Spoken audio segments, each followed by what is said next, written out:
अस्सलामुअलैकुम। तव्हां ॾिसी रहिया आहियो TN न्यूज़। ख़बर शामिल करियूं था दाबेची खां। यूनियन काउंसिल दाबेची जे इलाइक़े शेख अब्दुल मजीद सिंधी कॉलोनी में क़ाइमु गवर्नमेंट बॉयज़ प्राइमरी स्कूल जी तदरीसी अमल दौरान छत जा पीलर ढही धमाके सां किरी पिया। मासूम शागिर्दनि में बाहि पइजी वई। स्कूल में शागिर्दनि जी घटि तइदाद सबबि मासूम ॿार मौजूदाती तौर ते महफ़ूज़।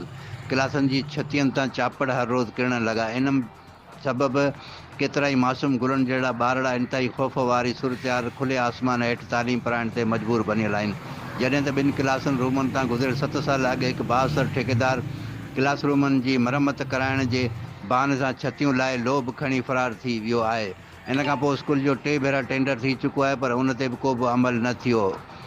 शागिर्द ॿाहिरि अङण में वेही तालीम हासिल करे रहिया आहिनि। इन मौक़े ते स्कूल जे हेड मास्टर ऐं ॿियनि उस्तादनि साफ़ियनि सां ॻाल्हाईंदे चयो त स्कूल जी बिल्डिंग जी मरम्मत ऐं स्कूल जी बुनियादी सहूलियतुनि जी खोट बाबति तालीम खाते जे आला ऑफिसरनि खे केतिरा ई भेरा शिकायतूं कयूं आहिनि, पर अॼु ॾींहं ताईं को बि अमल न थी सघियो।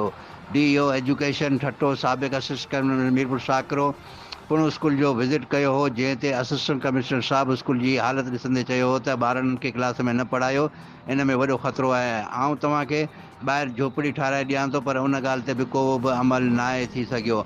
ऐं शिक्षा फैमिली मजिस्ट्रेट ठट्टो 3 भेरा पुणे विज़िट कयो, उन जे बावजूदि को बि खट तेल न निकितो, जंहिं सबबि असां हिन वक़्तु ॾाढे ख़ौफ़ वारी हालति में ॿारनि खे तालीम ॾेई रहिया आहियूं।